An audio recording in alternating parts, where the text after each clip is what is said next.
आज answers with बिलिस Conley में सुनिए, परमेश्वर जानते हैं, वे आपको देखते हैं और उनके पास आपके लिए ज्ञान है। और यदि आप उन्हें सुनेंगे और उस पर कार्य करेंगे तो ये आपको पार कराएगा।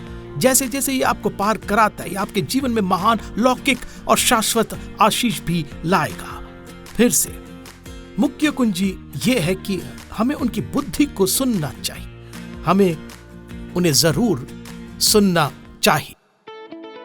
हाय, मैं बेलिस कॉनली हूँ। जीवन में हम सब अनिश्चितता देखते हैं, फिर चाहे वो आर्थिक समस्या हो, रिश्ते में दरार हो, स्वास्थ्य समस्या हो या फिर आपके उद्देश्य को जानने की बात हो। एक बात तो पक्की है, परमेश्वर आपको देख रहे हैं, वो आपको चाहते हैं, पर चाहे आप किसी भी सामना क्यों न कर रहे हो, उसके पास उसका जवाब है।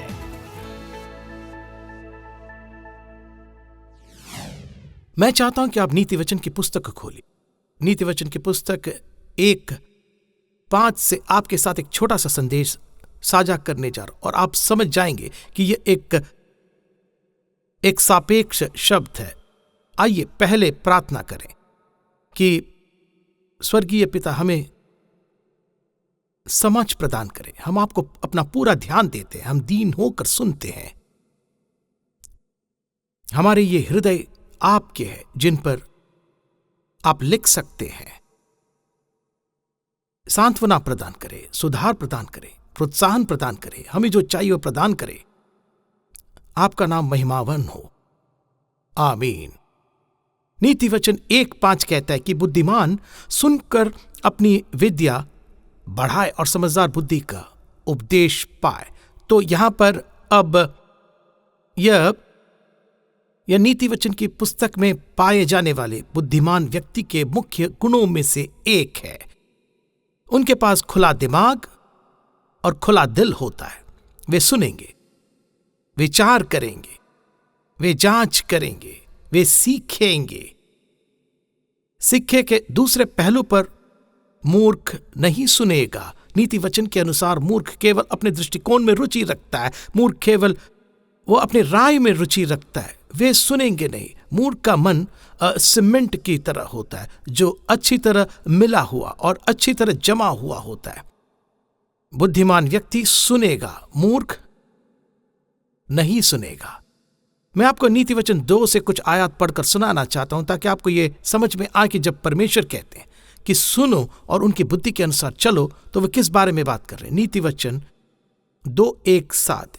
हे मेरे पुत्र, यदि तू मेरे वचन ग्रहण करे और मेरी आज्ञाओं को अपने हृदय में रख छोड़े और बुद्धि की बात ध्यान से सुने और समझ की बात मन लगाकर सोचे, यदि तू प्रवीणता और समझ के लिए अति यत्न से पुकारे और उसको चांदी के समान ढूंढे और गुप्त धन के समान उसकी खोज में लगा रहे, तो तू यहोवा के भय को समझेगा और परमेश्वर का ज्ञान तुझे प्राप्त होगा। क्योंकि बुद्धि यहोवा ही देता है, ज्ञान और समझ की बातें उसके मुंह से निकलती है। वह सीधे लोगों के लिए खरी बुद्धि रख छोड़ता है।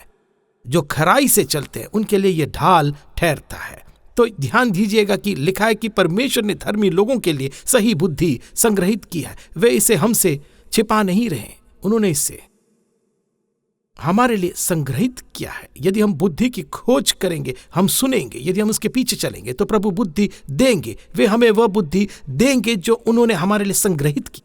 जब वे ये करते हैं तो ये हमेशा उचित समय पर दिया जाने वाला वचन होता है। उनकी बुद्धि को सुनने और अमल करने के फल कई होते हैं। आप इन सभी बातों को नीति वचन में पा सकते हैं। इसका एक फल आनंद है, दूसरा फल धन्य परिवार है, सुरक्षा, स्वास्थ्य, समृद्धि, पदोन्नति। ये सभी चीजें प्रभु की बुद्धि को सुनने और उसका पालन करने से आते हैं। तो यहां पर अब आप अभी जिस किसी की भी स्थिति का सामना कर रहे हैं उससे प्रभु अचंभित नहीं होते। उन्होंने आपके लिए बुद्धि संग्रहित की है। यदि आपको भी पता चला कि आपका जीवन साथी विश्वासघाती है और आप टूट चुके हैं, तो उन्होंने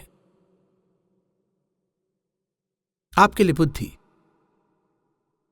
संग्रहित की है। यदि आप नौकरी के बीच में, तो उन्होंने आपके लिए बुद्धि संग्रहित की है। यदि आप प्रलोभन से जूझ रहे हैं तो प्रभु ने आपके लिए बुद्धि रखी है। यदि आपका बेटा या बेटी अभी अभी आपके आकार, अपनी लैंगिकता के बारे में कुछ ऐसा बताता है जिसने आपकी दुनिया को हिला कर रख दिया, क्योंकि आप में से होते नहीं है, तो प्रभु ने आपके लिए बुद्धि रखी है। यदि आपके व्यवसाय में चुनौतियां, तो उन प्रभु ने आपके लिए बुद्धि रखी है। वे आपको वो बुद्धि देंगे और जरूर देंगे। यदि आप भय या निराशा से जूझ रहे हैं तो प्रभु के पास आपके लिए बुद्धि है।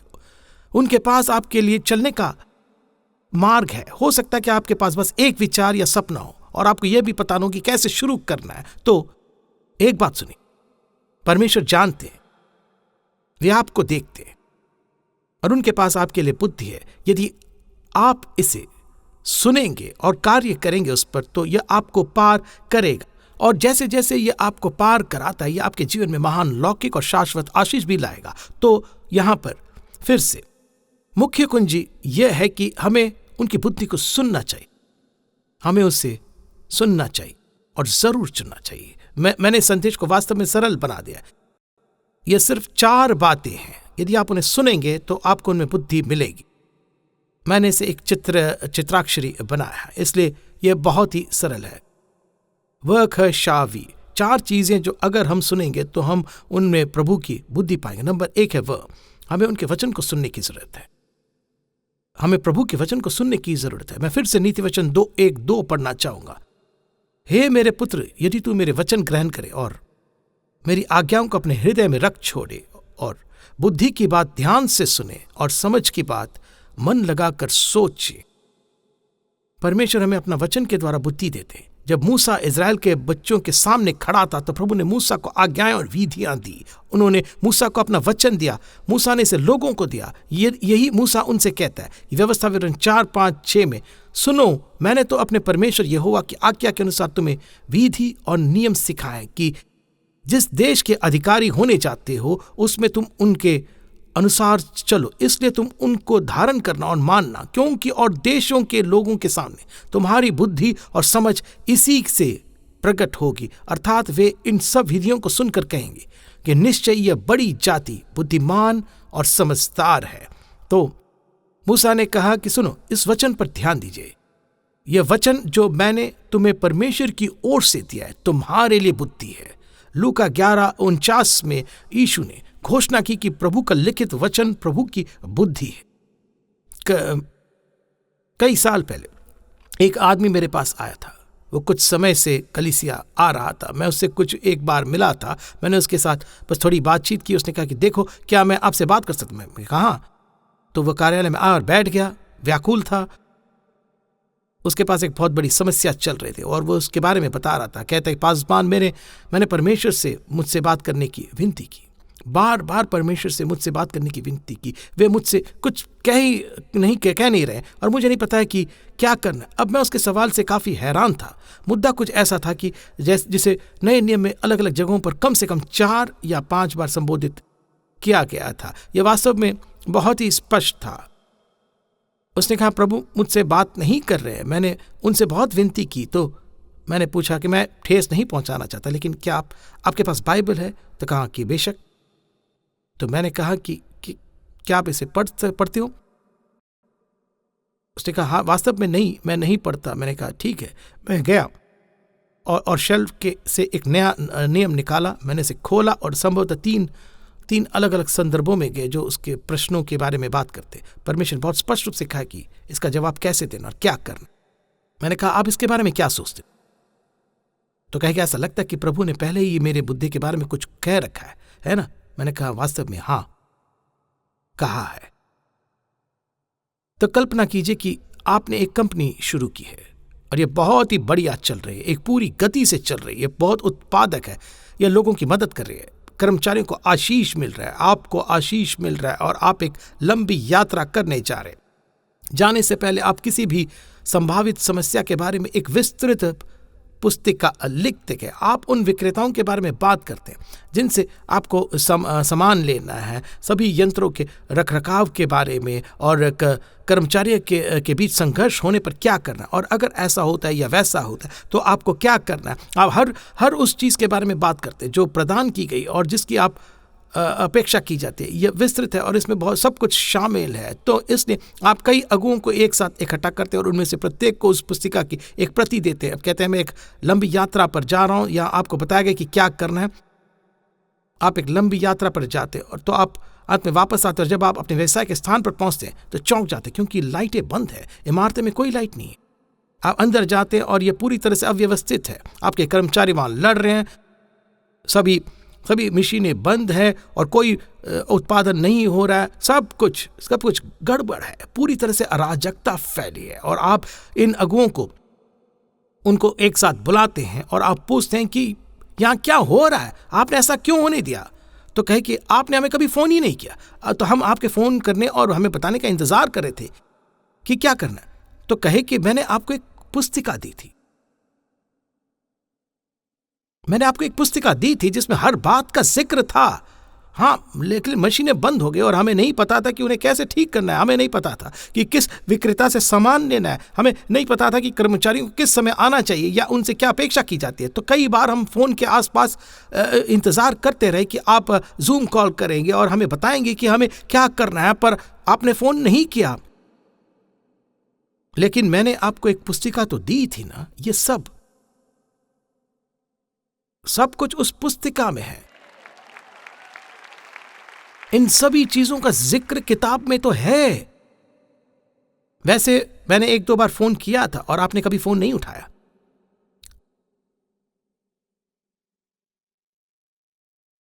हम भी ऐसे ही परमेश्वर से विनती करते हैं, परमेश्वर मुझे बताएं कि क्या करना है। उन्होंने कहा मैंने तुम्हें एक किताब दी है। और वैसे मैंने कई बार फोन किया था, लेकिन तुमने फोन नहीं उठाया। क्योंकि जब परमेश्वर बुलाते हैं तो वे आपकी आत्मा को बुलाते हैं। यहीं पर वे हमसे बात करते हैं। और नीति वचन कहता है मनुष्य की आत्मा यहोवा का दीपक है। जब प्रभु आपको प्रकाशित करते हैं, जब आपको मार्गदर्शन देते हैं, तो ये आपकी आत्मा के द्वारा होता है। रोमियो की पुस्तक कहते हैं पवित्र आत्मा हमारी आत्मा के साथ गवाही देती है। पतरस ने मनुष्य की आत्मा को हृदय के छिपे हुए मनुष्य के रूप में संदर्भित किया है। पर दुर्भाग्य से अधिकांश मसीह अपने स्वयं के हृदय से बिल्कुल अनजान है। अधिकांश मसीह मानसिक क्षेत्र में रहते हैं। बौद्धिक और मानसिक रूप से सभी प्रकार के शोर और चीजें चलते। वे भौतिक दुनिया में रहते हैं, पर उनका आत्मिक दुनिया से बहुत कम संपर्क होता है। तो दोस्तों, जब परमेश्वर अपने बच्चों से बात करते हैं तो वे हमारी आत्मा से बात करते हैं। तो मुझे लगता है कि ऐसा नहीं है कि प्रभु कभी फोन नहीं करते, वे करते हैं, पर अधिकांश लोग फोन नहीं उठाते, क्योंकि फोन यही तो है। यह यहाँ ऊपर नहीं है और यह यहाँ नहीं है, यह हमारी आत्मा में है। पर इसके अलावा उन्होंने हमें एक किताब भी दी है। प्रभु की बुद्धि के लिए हमें सबसे पहले उनके वचन से सुनने की जरूरत है। हमारा दूसरा अक्षर है ख। हमें खराई की सुनने चाहिए, खराई की सुने। मैं नीति वचन 11:3 को पढ़ना चाहूंगा कि सीधे लोग अपने खराई से अगुवाई पाते हैं, परंतु विश्वासघाती अपने कपट से नाश होते हैं। तो खरे लोगों की खराई उनका मार्गदर्शन करेगी। खराई से मार्गदर्शन। अब अय्यूब ने खराई के बारे में कुछ गहरी बातें कही हैं। वस्तुतः अब जो भी अनुवाद चुने वह बढ़िया होगा, लेकिन मुझे संदेश में से ये बहुत पसंद है, तो मैं आपको इसे पढ़कर सुनाता हूँ। ये अय्यूब 27:3-5। अय्यूब ने यह कहा कि क्योंकि अब तक मेरी सांस बराबर आती और परमेश्वर का आत्मा मेरे नथुनों में बना, मैं ये कहता हूं कि मेरे मुंह से कोई कुटिल बात ना निकलेगी और ना मैं कपट की बातें बोलूंगा। परमेश्वर न करे कि मैं तुम लोगों को सच्चा ठहराऊं। जब तक मेरा प्राण न छूटे तब तक मैं अपनी खराई से न हटूंगा। राजा दाऊद ने भजन संहिता 26:11 में यही कहा है। तो परंतु मैं तो खराई से चलता रहूंगा। तू मुझे छुड़ा ले और मुझ पर दया कर। अब चलना एक जीवन शैली की बात करता है। यह रिश्तों, व्यापार और हर चीज में आपके आचरण के तरीके को दर्शाता है। जहां तक मेरा सवाल है, मैं खराई से चलूंगा। तो सुनिए, एक बार जब हम ये निर्णय ले लेते हैं कि हम खराई से चलेंगे और उससे मार्गदर्शन लेंगे, तो जीवन में हमारे द्वारा जाने वाले अन्य निर्णयों में से 3/4 निर्णय अपने आप ही हो जाते। अगर आप खराई से चलने का फैसला करते तो आपको उनके बारे में प्रार्थना करने की जरूरत नहीं है। मतलब अगर यह मेरी खराई का उल्लंघन करता है तो इसका जवाब है नहीं। मुझे इसके बारे में सोचने की जरूरत नहीं, इसके बारे में प्रार्थना करने की जरूरत नहीं। जवाब पहले ही मिल चुका है, निर्णय बिल्कुल हो चुका है। अगर ये मुझे परेशानी में डालता है या मुझे अलोकप्रिय बनाता है या मुझे आपको असहज बनाता है, तो जब तक मैं सांस लेता हूं मैं अपनी खराई पर अडिग रहूंगा। तो मान लीजिए कि आप कुछ बेच कर रहे हैं और आपने और आपकी पत्नी ने अभी अभी एक नई रसोई की मेज खरीदी है, तो आप पुरानी मेज बेचने जा रहे हैं और यह आपके द्वारा बेची जाने वाली सभी चीज़ों का मुख्य माल है। यह बहुत अच्छी मेज है, तो आपने इसे वहाँ रखा, अपने अखबार में एक छोटा सा विज्ञापन दिया जिसमें आपने लिखा ये यार्ड सेल सुबह 8 बजे। बेशक हम हमेशा ऐसे लोग होते हैं जो सुबह 6:30 या 7 बजे आते हैं, वे वहाँ सबसे पहले पहुँच जाते हैं, वे वास्तव में बहुत चतुर होते हैं। आप सब कुछ तैयार कर रहे हैं, सुबह 7-5 बजे एक कार आती है, एक आदमी बाहर निकलता, तुरंत मेज की ओर जाता है, कहता है ये बहुत अच्छी मेज है, आप इसके लिए कितना लेंगे? आपने कहा ठीक है, हम $200 सोच रहे हैं। तो कहा कि ये बहुत ज़्यादा है, मैं आपको इसके लिए 100 दूंगा। नहीं, मैं 100 में नहीं बेच सकता, मैं आपको $125 नहीं हो सकता, चलो मैं 175 दूंगा। साथ में कहा ठीक है, एक सुंदर मेज है, मैं आपको $150 दूंगा, क्या आप देंगे?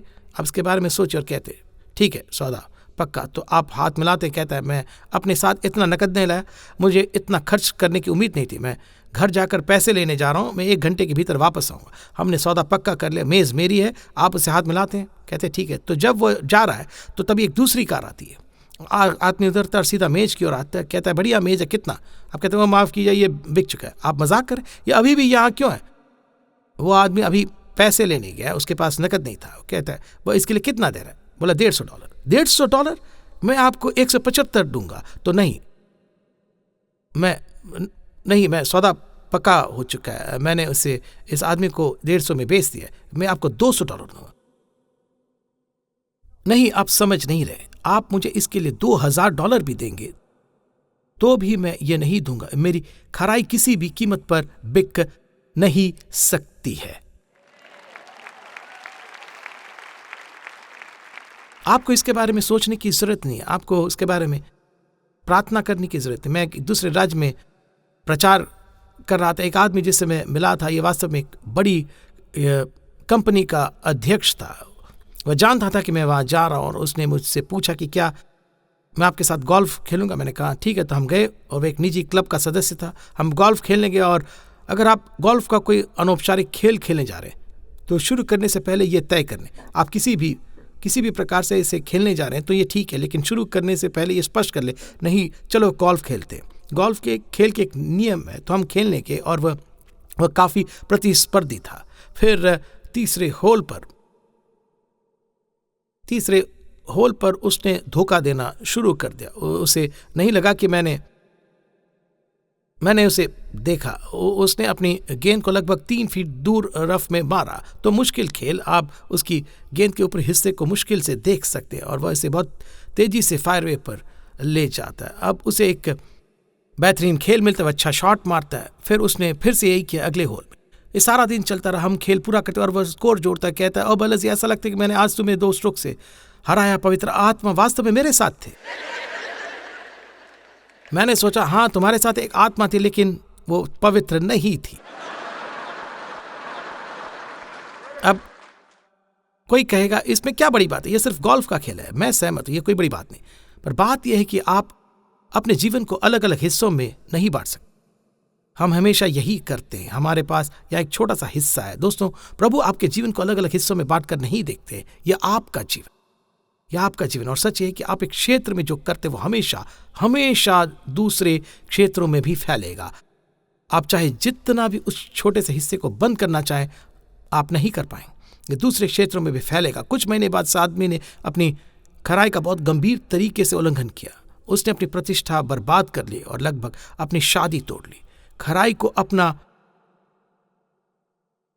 मार्गदर्शक बनने दें और खराई की बात सुने। ठीक है, हमारा अगला अक्षर शाह है। इसका अर्थ है हमें शालोम को सुनने की आवश्यकता है, शांति को। नीति वचन 3:13, क्या ही धन्य है वह मनुष्य जो बुद्धि पाए और वह मनुष्य जो समझ प्राप्त करे। हम आयत 17 पर आते हैं, बुद्धि के बारे में बात करते हुए उसके मार्ग आनंददायक है और उसके सब मार्ग कुशल के हैं। यह इब्रानी शब्द शालोम है। बुद्धि के सभी मार्ग शांति है, कुछ नहीं, ज्यादातर नहीं, बुद्धि के सभी मार्ग शालोम है। मतलब यदि आप किसी मार्ग पर चल रहे हैं और आप कुछ करने के बारे में सोच रहे हैं, उसे करने के बारे में प्रार्थना करिए, आपके लिए प्रभु की बुद्धि का मार्ग है, आपके दिल में एक शांति होगी। अब इसका मतलब यह नहीं कि डर आपके दिमाग पर हमला नहीं करेगा, यह नहीं कि संदेह कभी आपके दिमाग पर हमला नहीं करेगा, पर जब आप प्रार्थना करते हैं, आप समय देते हैं और आप अंदर से दीन होते हैं, तो शालोम वहां होगा, यदि वह परमेश्वर की बुद्धि का मार्ग है। और यह बुद्धि के बारे में यह कहता है कि उसके सभी मार्ग सुखद है। इब्रानी शब्द सुखदता का शाब्दिक अर्थ है चिकना किया जाना, जो कि किसी ऐसी चीज के विपरीत है जिसका किनारा नुकीला या खुरदरा हो। मैं एक दिन मोजा पहन रहा था, मुझे एहसास नहीं हुआ कि मेरे एक पैर का छोटा नाखून किनारे से फटा हुआ है। मैं मोजा पहनने लगा और मेरा नाखून फंस गया। मैं इसे फिर से पहनने लगा। मोजा आसानी से चढ़ रहा था और यह फिर से फंस गया। विचार यही, जब इसके बारे में मैं प्रार्थना करता हूं, जब मैं इस मार्ग पर जाने के बारे में सोचता हूं, तो मैं इससे बच नहीं सकता। बस अंदर एक छोटी सी अड़चन होती, मेरे अंदर एक अड़चन होती। ये कोई बड़ी बात नहीं है, पर बस कुछ मुझे परेशान कर। बेहतर होगा कि आप इसके बारे में अधिक प्रार्थना करें। दोस्तों, बुद्धि के मार्ग सुखद मार्ग है। वे चिकनी की गई जो तब होती है जब परमेश्वर हमारे दिल से बात करता। ज्ञान के सभी मार्ग शांति। मैंने पहले भी यह कहानी साझा है, पर कई साल पहले मेरे कुछ दोस्तों ने मुझसे पूछा था क्या मैं कुछ व्यापारियों से मिलूंगा। इन लोगों ने कलीसियाओं के लिए एक चीज स्थापित की थी। ये कलीसियाओं को आशीष देने में मदद करने के लिए एक निवेश की चीज थी। खरीद का न्यूनतम दाम $2.5 लाख था, पर इस पर वापसी लगभग अविश्वसनीय था। तो ये व्यवसाय लोग मेरे पास आए और मुझे पूरी बात बताए, कहे कि क्या आप यह करना चाहेंगे। जब वे मुझसे बात कर रहे थे तो मैं उस मोजे को पहनना चाहता था, पर कुछ फंस रहा था। यह सिर्फ एक छोटी सी बात है, पर कुछ मुझे अंदर से कचोट रहा। वे अगली सुबह वापस आए। मैंने कहा, दोस्तों, मुझे आशा है कि मैंने आपका समय बर्बाद नहीं किया, लेकिन मैं ये नहीं करूंगा। फिर उन्होंने मुझ पर दबाव डाला, कहा कि मुझे खेद है दोस्तों, मुझे उम्मीद है कि यह सब के लिए अच्छा होगा, पर मैं ये नहीं कर सकता, मुझे शांति नहीं मिलेगी। वे गुस्से में चले गए। कुछ महीने बाद पता चला कि वे बदमाश थे। वे जेल चले गए। उन्होंने इन कलीसियाओं को लगभग $1 करोड़ का धोखा दिया। मुझे नहीं लगता कि उनमें से किसी पादरी या किसी कलीसिया को अपना पैसा वापस मिला होगा। आप में से कुछ लोग अभी ऐसी चीजें हैं जिनके लिए आप प्रार्थना कर रहे हैं। आपको सुनने की जरूरत है। बुद्धि के सभी मार्ग शांति। कुलिसियों 3:15 कहता है कि और मसीह की शांति, जिसके लिए तुम एक देह होकर बुलाए भी गए हो, तुम्हारे हृदय में राज्य करे और तुम धन्यवादी बने रहो। परमेश्वर की शांति को अपने हृदय में राज्य करने दे। यूनानी शब्द का अनुवाद शाब्दिक अर्थ न्यायाधीश का कार्य करना। प्रभु की शांति को अपने हृदय में न्यायाधीश का कार्य करने दे। एक न्यायाधीश क्या करता है? क्या कहता है? अरे ये सीमा से बाहर है, तुम आगे नहीं बढ़ सकते। या फिर कहता है कि नहीं, ये उचित नहीं है, खेलते रहो। जब मैं प्रार्थना करता हूँ, जब मैं समय लगाता हूँ और मैं झुककर शांत होता हूँ, तो न्यायाधीश शायद कोई फैसला सुना रहे होते। ये उचित क्षेत्र है, मैं जारी रखूंगा। नहीं तो मेरे अंदर कोई अड़चन आ सकती। न्यायाधीश भी कोई फैसला सुना रहे होते। मैं आपको एम्पलीफाइड बाइबल से कुलिसियों 3:15 की वही आयत सुनाना चाहता हूं। यह स्क्रीन पर नहीं होगा, इसलिए ध्यान दीजिए। लिखा है, और मसीह की शांति को निरंतर न्यायाधीश के रूप में कार्य करने दे, जो आपके मन में उठने वाले सभी प्रश्नों का अंतिम रूप से निर्णय और समाधान करे। परमेश्वर की शांति, मसीह की शांति को निरंतर न्यायाधीश के रूप में कार्य करने दे, जो आपके मन में उठने वाले सभी प्रश्नों का अंतिम रूप से निर्णय और समाधान करे। सभी प्रश्न, यानी आपका करियर, आपके भावी जीवन साथी, सभी प्रश्न। मैं जीवन के सबसे बड़े निर्णय न्यायाधीश के निर्णय के आधार पर लेता हूं। अगर मैंने खराई से अपना समय दिया है और अगर न्यायाधीश ने निर्णय लिया है और मुझ में शांति है, तो मैं वह करता हूं।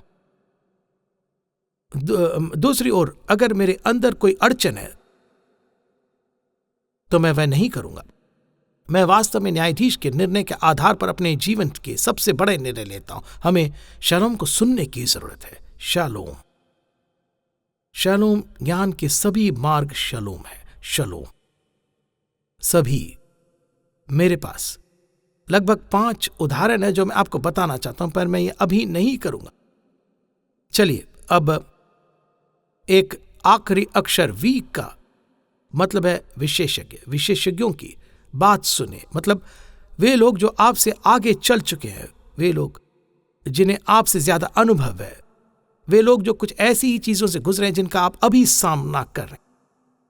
कुछ लोग जिन्होंने ऐसी चीजें हासिल की जिन्हें हासिल करने का आप प्रयास कर रहे हैं। नीति वचन 11:14 कहता है, जहां बुद्धि की युक्ति नहीं वहां प्रजा विपत्ति में पड़ती है, परंतु सम्मति देने वालों की बहुतायात के कारण बचाव होता है। नीति वचन 15:22, बिना सम्मति की कल्पनाएं निष्फल होती है, परंतु बहुत से मंत्रियों की सम्मति से सफलता मिलती है।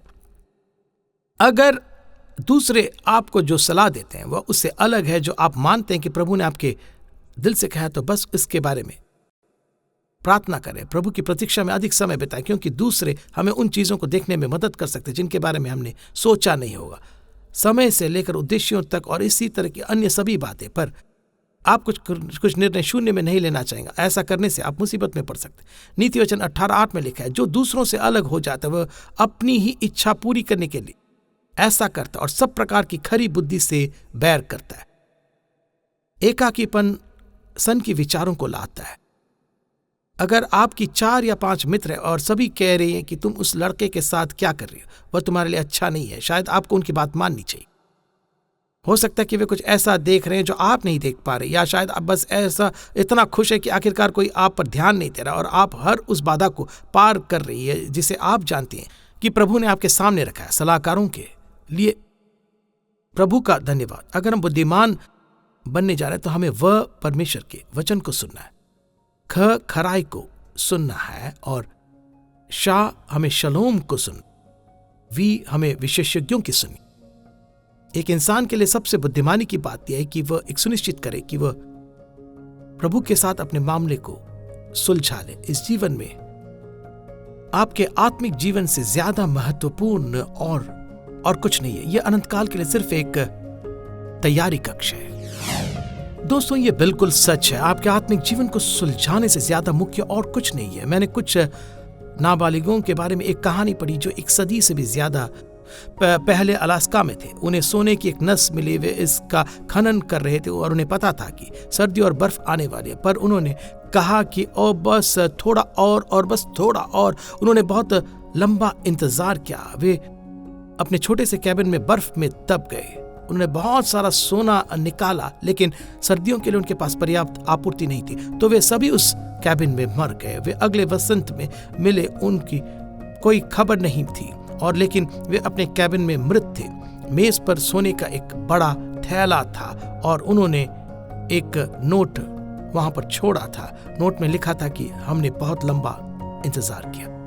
दोस्तों, आप अपने आत्मिक जीवन को व्यवस्थित करने के लिए इंतजार नहीं करना चाहेंगे। बाइबल कहते हैं आज उद्धार का दिन है।